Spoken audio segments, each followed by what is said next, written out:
One day, after an intense and heavy day in Jerusalem, Jesus left the city and began walking toward the Mount of Olives with his disciples.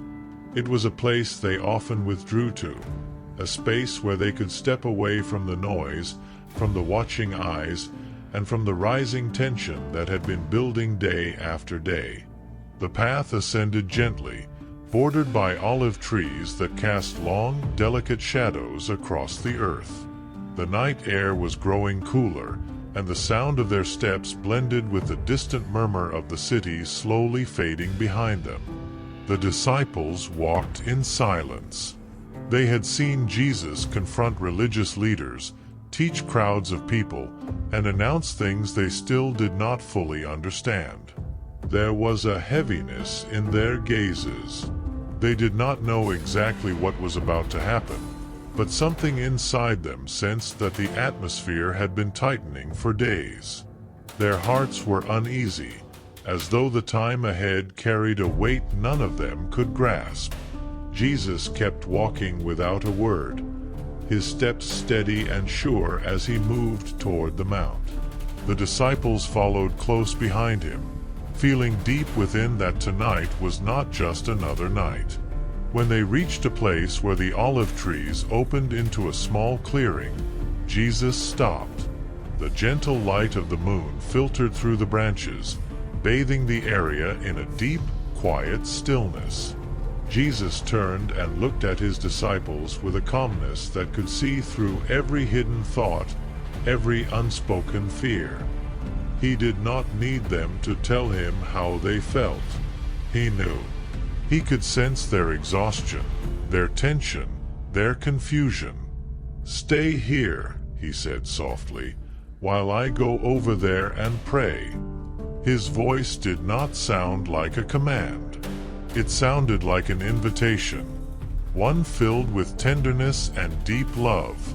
Peter, James, and John stepped forward. These three were the closest to him in the most intimate moments of his life and ministry.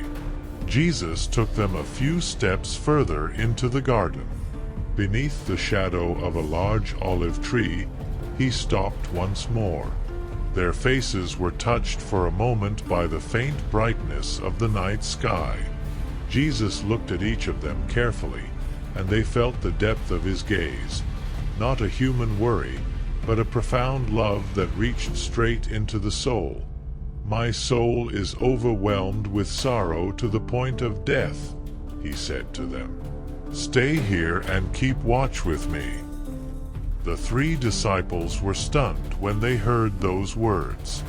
Jesus, the one who had always been their strength, their guide, their refuge, was now speaking from a sorrow so profound they could barely comprehend it. They did not know how to support him, but they knew they wanted to. They nodded in silence while Jesus walked a few steps further ahead, just far enough to be alone, yet close enough for them to still see him through the branches. Jesus knelt down, lowered his face toward the ground, and began to pray. His prayer was not a distant murmur. It was a deep, heartfelt cry to the Father, a cry that came from the very center of his soul. Peter, James, and John watched him from a short distance. They wanted to stay awake. They wanted to accompany him. They wanted to be present in his hour of anguish. But the exhaustion of the last several days weighed on their eyelids like a burden they could not shake off. The gentle wind of the mountain blew softly, swaying the branches of the olive trees above them.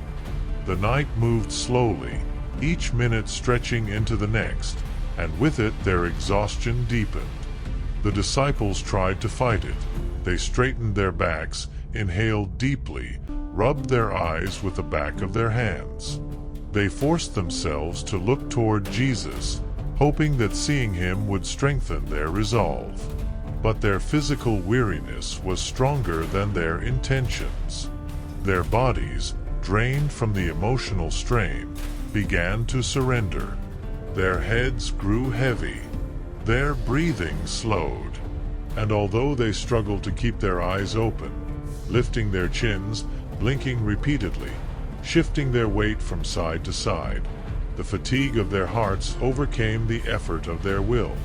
Little by little, the disciples leaned forward, their hands resting loosely on their knees.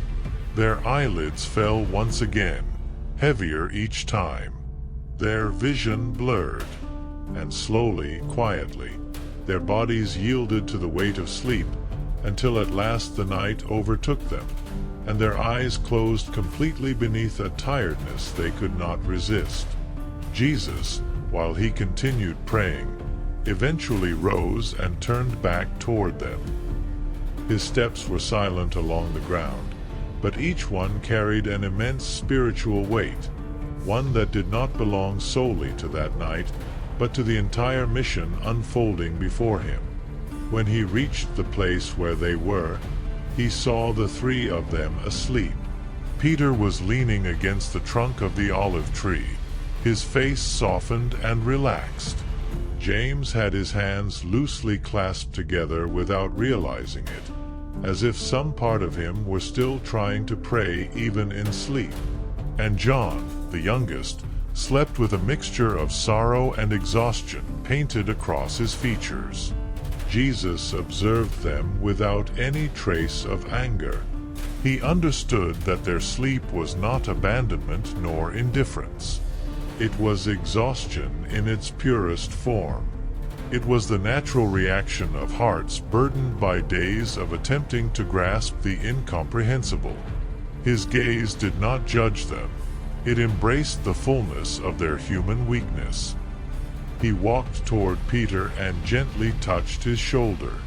Peter opened his eyes, startled and disoriented, trying to sit up quickly. "Could you not keep watch with me for 1 hour?" Jesus asked, not with an accusing tone, but with a voice filled with sadness and tender affection.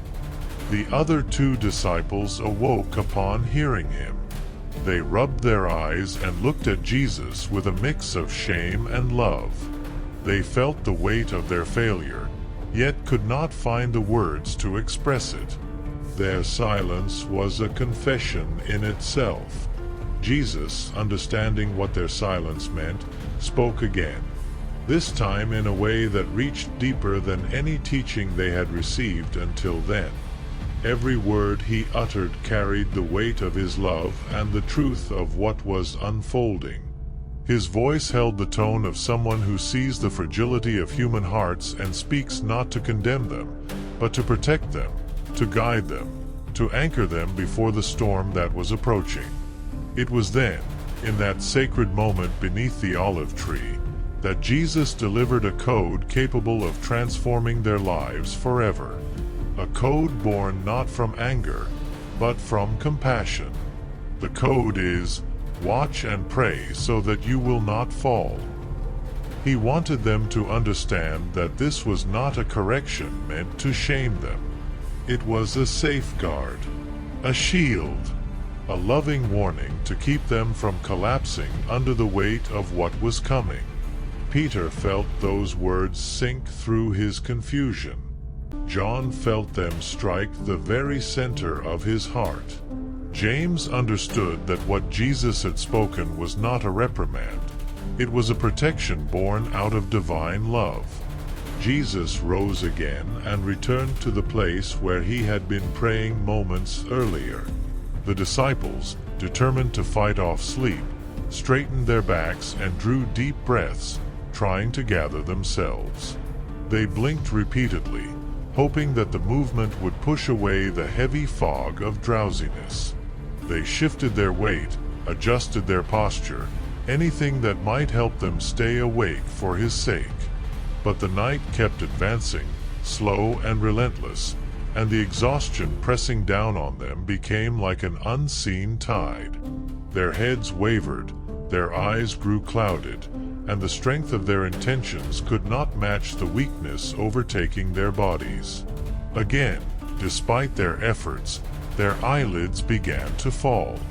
Their chins lowered, only to jerk upward in brief awakenings that lasted mere seconds. They looked toward Jesus, seeking strength from his presence, but the heaviness within them returned like a silent wave they could not fight. Their eyes closed once more. The weight of sorrow, confusion, and fear made their bodies slump forward. Sleep overtook them again, deeper than before. Jesus prayed a second time, and when he returned to them, he found them sleeping once more. This time, however, he did not wake them with a touch or with a question. He stood before them, watching them quietly. A silence full of mercy surrounded him. In that silence, he carried not disappointment, but a profound understanding of their limits. He knew they could not sustain the moment. He knew the trial ahead was far greater than their human strength. He knew that soon they would enter a darkness none of them were prepared for. Yet he also knew that his words, "Watch and pray so that you will not fall," would remain engraved in their spirits long after this night. Those words would outlive their failures, their fear, and even the hours they would soon regret. Then Jesus softly called them and invited them to stand, because the moment approaching them would be difficult. They rose with their hearts trembling. They still did not fully understand what the Master had said, but they sensed deeply that this code, this phrase born from the most meaningful night they had ever lived, was something they would need for the rest of their lives. Then a distant noise began to draw near. Voices, footsteps, and the flicker of torches broke the silence of the night. What had been a place of quiet prayer was now being interrupted by a group of men approaching from the city. They were guards and others sent with a single purpose: to arrest him. The tension in the air became almost tangible as the orange light of the torches cast twisted shadows over the gnarled trunks of the olive trees, making them look alive in the darkness. Peter and the others stood up immediately, still disoriented from sleep. Their hearts beat quickly as they tried to understand what was happening. Confusion battled with fear inside them. Everything was happening too fast, too suddenly. Their minds were foggy from exhaustion, and the scene unfolding before them felt unreal. Jesus, however, remained calm. His heart did not tremble. He had already surrendered his will in prayer. He knew this moment would come, and he faced it with the serene strength of someone fully aligned with the Father's purpose. The group of men continued to advance with determination. Their footsteps pressed into the earth, their torches lighting up the branches above. And at the front of them all walked Judas. The disciples could hardly believe what they were seeing. Shock, pain, and disbelief mixed inside them in a way they could not express. Yet Jesus did not recoil. He did not step back. He had already entrusted himself to the Father, and nothing in this moment caught him by surprise. His eyes saw beyond the torches, beyond the soldiers, beyond Judas's face. He saw the path that was beginning, a path that would change the course of history forever. That night on the Mount was not only the beginning of a trial. It was also the moment in which Jesus placed within the hearts of his friends the code they would need for the rest of their lives. A code born from love, spoken in the middle of the most spiritually charged night they had ever lived with him. A code that would sustain them through darkness, fear, confusion, and loss. A code that would accompany them long after the arrest, long after the scattering, long after the cross. Watch and pray so that you will not fall. Those words, spoken beneath the branches of the olive trees, carried a strength they could not yet understand. They would not grasp their full meaning that night, nor the next morning, nor even in the days ahead. But those words would return to them again and again throughout their lives, reminding them of what truly sustains the soul, a heart awake and a spirit connected to heaven. And from that very scene, from that very word, the activation of the code was born for anyone who might need it today, just as a natural continuation of what took place that night on the Mount of Olives. The same tenderness with which Jesus spoke to his disciples, the same clarity with which he revealed the truth of the heart, the same depth with which he invited them to stay awake, not with their bodies, but with their souls, flows now toward you. The code spoken that night was not only for 3 tired disciples struggling to keep their eyes open. It was for every person who would one day feel their strength fading, their hope trembling, or their heart overwhelmed by burdens too heavy to carry alone. It was for those who face nights that seem endless, for those who wrestle with fears that return again and again, for those who need a light when everything appears dim inside. Watch and pray so that you will not fall. This is not a command meant to weigh you down. It is a lifeline, a way to remain standing when life shakes you, a way to keep the heart steady when confusion threatens, a way to keep your spirit open to God when everything around you feels uncertain. From that holy night, Jesus extends the same invitation to you, the invitation to awaken within, to lift your eyes, to let his presence breathe strength into your soul. The same love that reached the disciples reaches you now.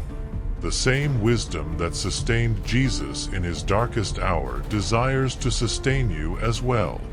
And from that moment, the code continues its journey through time, reaching you in this very moment, inviting you to let the words of Jesus take root in your heart, guiding you through your own nights, your own shadows, your own battles. Now, let us activate this code together. To activate this code, repeat with me. Lord Jesus, awaken my inner life as you awakened the hearts of your disciples. Give me clarity when my strength fades. Sustain my spirit when the burdens grow heavy. Let your presence keep me standing, and let your word illuminate my path. Watch and pray so that you will not fall. The code is activated. Comment Amen if you felt this message was meant for you. Like the video and subscribe to the Jesus Code to receive a message every day that strengthens your life.